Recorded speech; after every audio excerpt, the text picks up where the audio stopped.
Okay,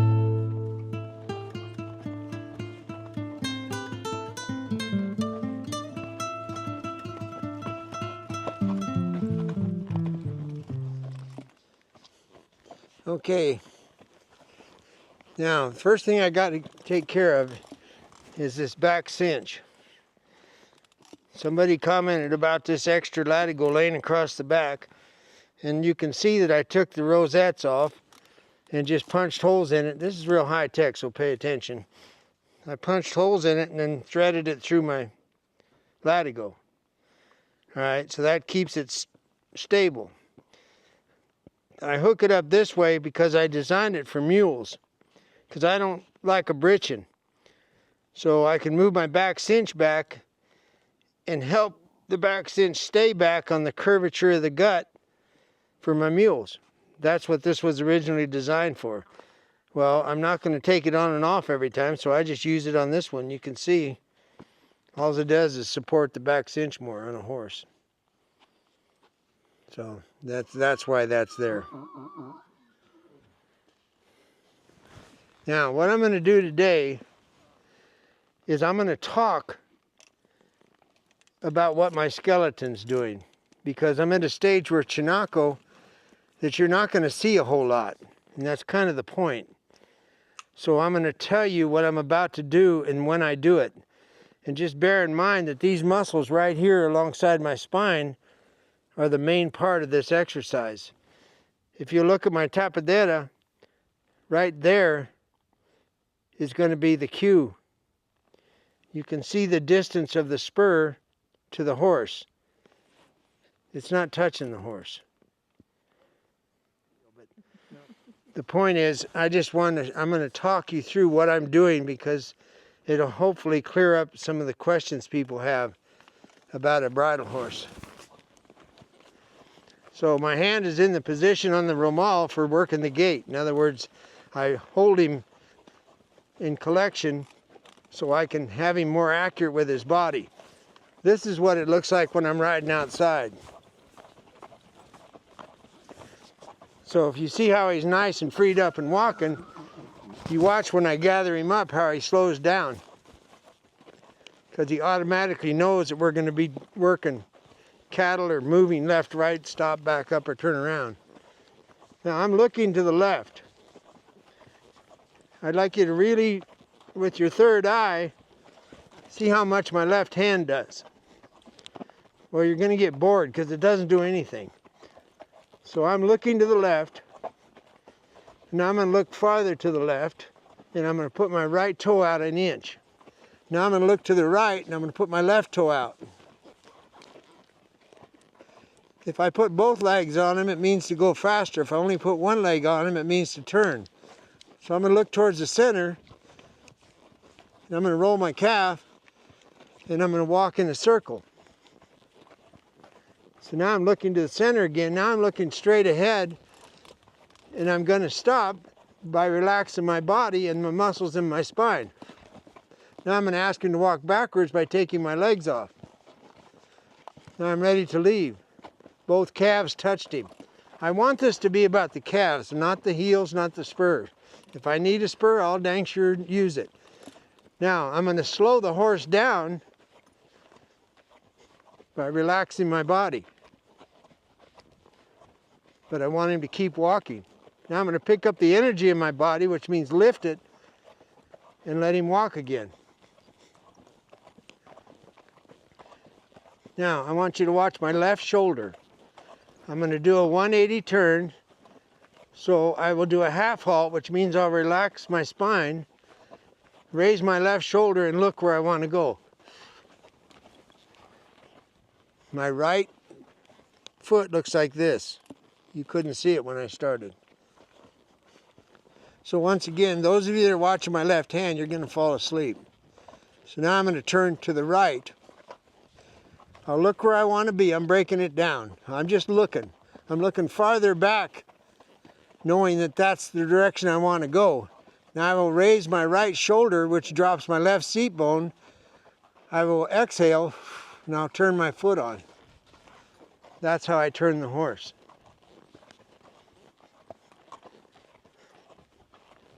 I'm going to turn to the outside.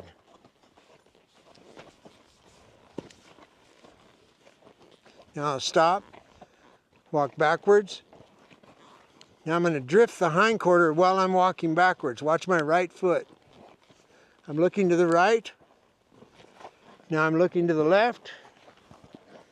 Now I'm looking to the right. And the reason I teach a horse this is because when I work cattle in an alley, which I hate doing, I like working them in a big corral. But if I'm in an alley, I use the hindquarter more than the forehand. It's more subtle for cattle to be able to work. Now I'm simply going to look at the horizon, and then I'm going to exhale. Now his ears are back because he's wondering what I'm going to do.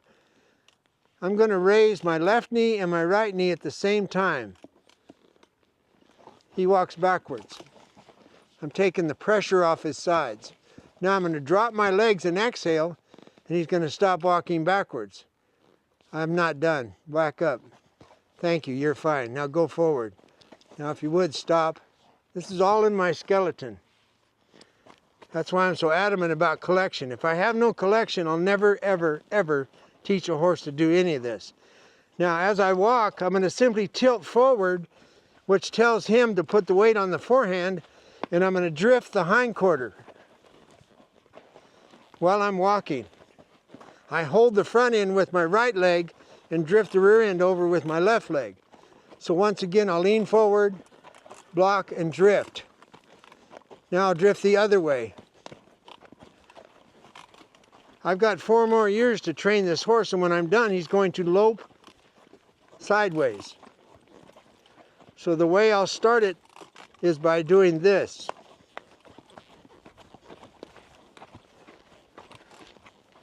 And eventually I'll put enough pressure on him where he's going to jog sideways.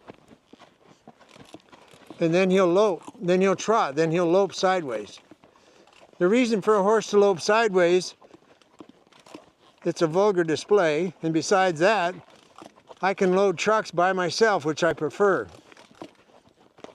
And what he'll learn going sideways, if a cow cuts back, because I've done several of these, my horse will jump forward, or it'll jump backwards to turn the cow back. That's why you only need one person in the alley.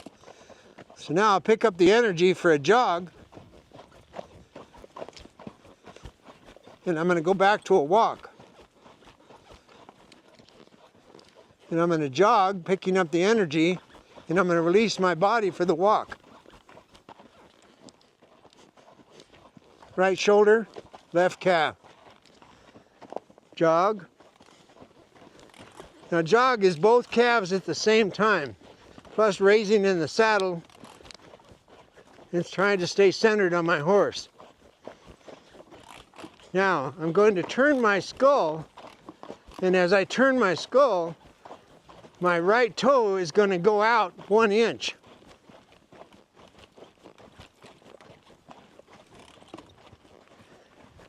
Now my left calf is going to do the same. While I look, now I'm going to stop. Hindquarter. Leaning forward. Hindquarter only. Forehand. This is all, please believe me when I tell you, this is what a ranch horse should be able to do. This is why you get to work cattle instead of holding a gate with a stick in your hand.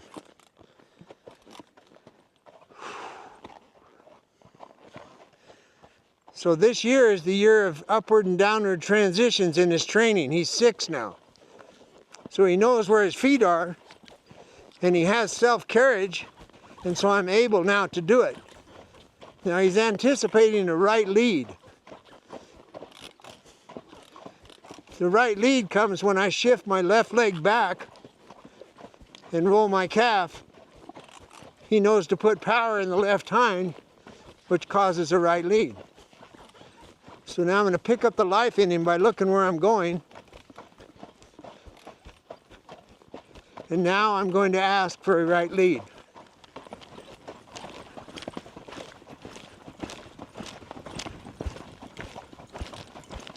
Now I'm going to stop. I don't want a horse to slide. That means the cow went that way and I slid that way.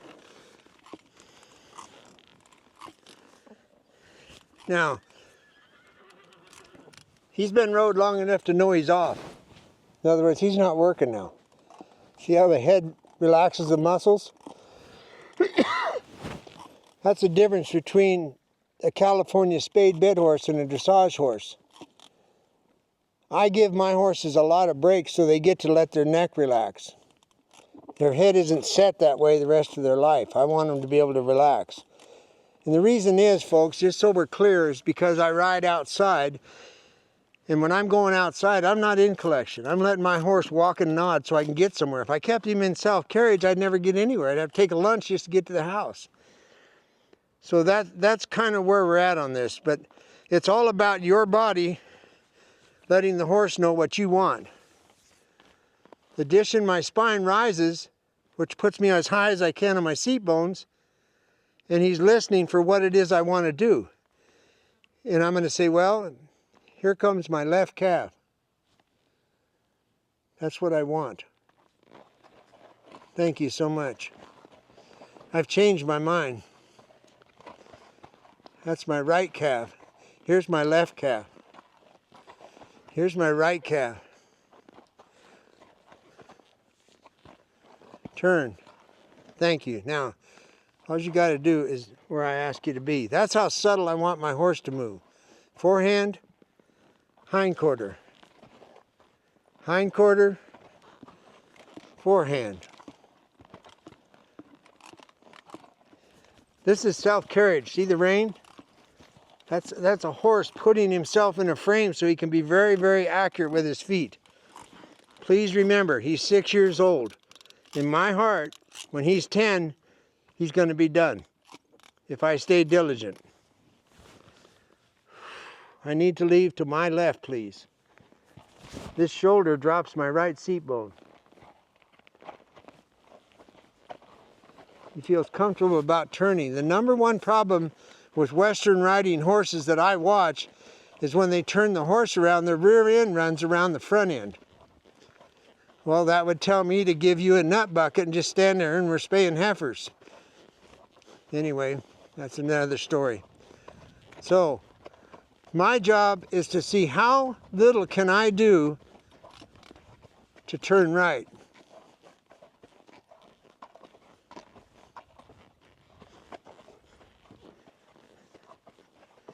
How much do I need to do to really turn right?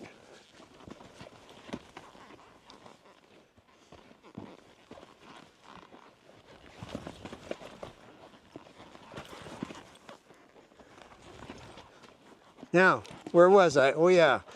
How little can I do to turn right? Now, my friend, you can go ahead and finish your turn. Thank you. You are D-O-N-E. Thank you so much. The idea, my friends, is that when I'm riding with my skeleton and when I'm done and I set this rein down, he's not stressed, he's not resentful, he's not mad. He rolls a cricket because when things get fast, he holds the bit in his mouth. It's called picking up the bit. He's got it. He's fine with it. He's not mad. He's not anything. He's just doing what a ranch horse is supposed to do. Thank you.